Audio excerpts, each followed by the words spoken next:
আচ্ছা আপনারা বলেন তো আপুর কপালে কি রঙের টিপ ছিল? আপনারা বলতে পারবেন না, কারণ আপনাদের নজর তো টিপের দিকে ছিল না, সব হলো শয়তানের হাড্ডি। সবকিছু বাদ দিয়ে আপুর দিকে তাকান তো, দেখেন তো আপুকে চিনতে পারেন কিনা। আপনাকে তো বুঝতে পারছি আপনারা চিনতে পারেননি, কারণ আপনাদের তো বয়স হয়ে গেছে। বয়স হয়ে গেলেই অনেক কিছু চেনার কথা না, আর কবে কোথায় কোন জায়গায় দেখেছেন আসলে আপনাদের চিনারই কথা না। আচ্ছা আপনাদেরকে আমি চিনাই দিচ্ছি। আজ থেকে প্রায় 3 মাস 3.5 মাস আগের কথা আপনারা মনে করে দেখুন তো। একজন মেয়ে ক্যামেরার সামনে একা সেনাবাহিনীর সাথে বিয়াদবি করেছিল, তর্ক করেছিল।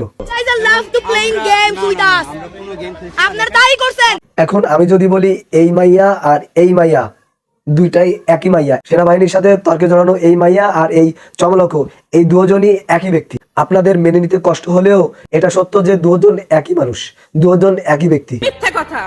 আমি বিশ্বাস করি না। আমি কি আপনার খেয়ে বসে আছি নাকি আপনি আমার কথা বিশ্বাস করবেন না? আপনি বিশ্বাস করলে কি না করলে কি, সরেন এখান থেকে। আপনারা জানেন যে বাংলাদেশে কোটা আন্দোলন হয়েছিল, মানে কোটা বিরোধী আন্দোলন হয়েছিল, বৈষম্য বিরোধী আন্দোলন। সেই আন্দোলনে যারা আন্দোলন করেছিল তাদের ভিতর থেকেও সরকারে স্থান পেয়েছে বা উপদেষ্টা হয়েছে। বিষয় এটা না, এটা হলো যে তাদের ভিতরে আন্দোলন করেছিল খালি পুরুষ এমন না, মহিলারাও আন্দোলন করেছিল বা মেয়েরা আন্দোলন করেছিল। সেই আন্দোলনের মধ্যে ছিল এই আপুটা, সেনাবাহিনীর সাথে তর্কে জড়িয়েছিল। আমি একটা দুঃখের বিষয় কি জানেন, এই আপুকে কোনো পদ পদবি দেওয়া হয়নি। এটাই হচ্ছে সবচেয়ে দুঃখজনক কথা। কাজটা ঠিক হোক আর না ঠিক হোক এটা তো মূল কথা না, মূল কথা হলো তার তো এখন একটা কিছু করে খাইতে হবে, সে তো আর বসে খাইতে পারবে না। এখন সে কি করবে, সে মডেল হয়ে গেল। এই আপুর আন্দোলনটা ভালো ছিল, আর তার যে বেটা কণ্ঠ, মানে পুরুষ মানুষের মতো কণ্ঠ, উচ্চ কণ্ঠ, খুবই ভালো লেগেছিল যে একজন প্রতিবাদী বাঘিনী নারী। কিন্তু পরবর্তীতে তার যে এই হাল হবে বা এই দশা হবে, সে একজন মডেল হবে, এটা দেখার জন্য আমরা কখনো প্রস্তুত আসিলাম না। আপনারা মনে করতে পারেন এই আপু টিকটকার থেকে মডেল হয়েছে, না সেটা না। মূলত সে এক লাভে শিল্পী শেখ সাদী ভাইয়ের নায়িকা হয়ে গেছে।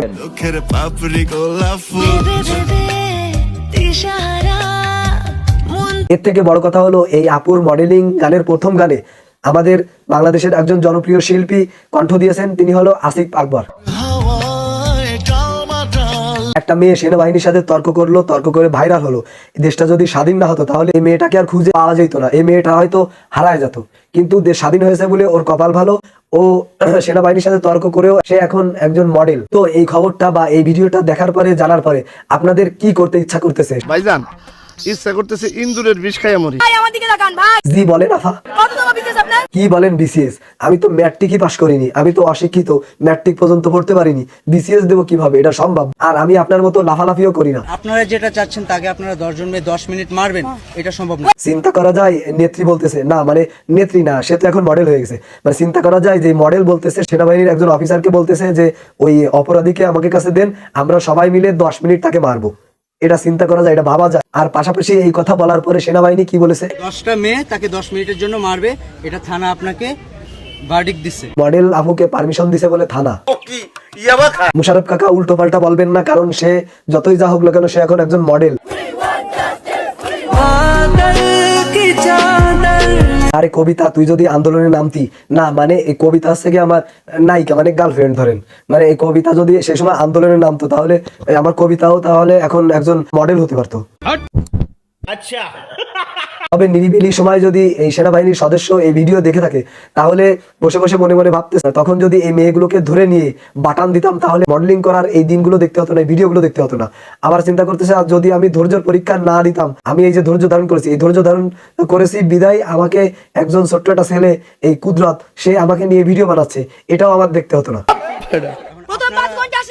আপার যে চিল্লানি, এই চিল্লানি শুনে সাদি ভাই আপনি একটু খেয়াল রাখেন, আপনার যেন বুকের পর্দা ফেটে না যায়। ওহো, পর্দা না কানে থাকে, পর্দা কানের তে আবার বুকের ভিতরে আইছে নাই। লাঠি দিয়া নেটওয়ার্কের বাইরে হালাই দিব তোরে। মুশারফ কাকার লাথি মারার দরকার নেই, যদি লাথি মারতে পারেন তাহলে কুকসার পরে একটা লাথি দেন, এমনি নেটওয়ার্কের বাইরে ফালানো লাগবে না। আর আমি দোয়া করি এই আপু যেন বড় মডেল হতে পারে, আর মডেল হয়ে যেন সে আরো উন্নতি করতে পারে। আচ্ছা আপু, আপনি যখন ভিডিও করবেন বা শুট নেবেন, ওই শুট নেওয়ার সময় আপনি একটু আস্তে কথা বলবেন, কারণ শুট নেওয়ার সময় যদি আপনি একটু জোরে কথা বলেন তাহলে ক্যামেরাম্যানের কানের পর্দা ফেটে যেতে পারে। আজকের ভিডিও এই পর্যন্ত। যারা ফেসবুক পেজ থেকে দেখতেছেন অবশ্যই পেজটি ফলো করে দিবেন, আর যারা ইউটিউব থেকে দেখতেছেন অবশ্যই ডান পাশে থাকা লাল সাবস্ক্রাইব বাটনটি চাপ দিয়ে নতুন ভিডিও ছাড়ার সাথে সাথে আপনাদের কাছে চলে যায়। সবাই ভালো থাকবেন, পরবর্তীতে অন্য কোনো ভিডিও নিয়ে আপনাদের মাঝে হাজির হব। আল্লাহ হাফেজ।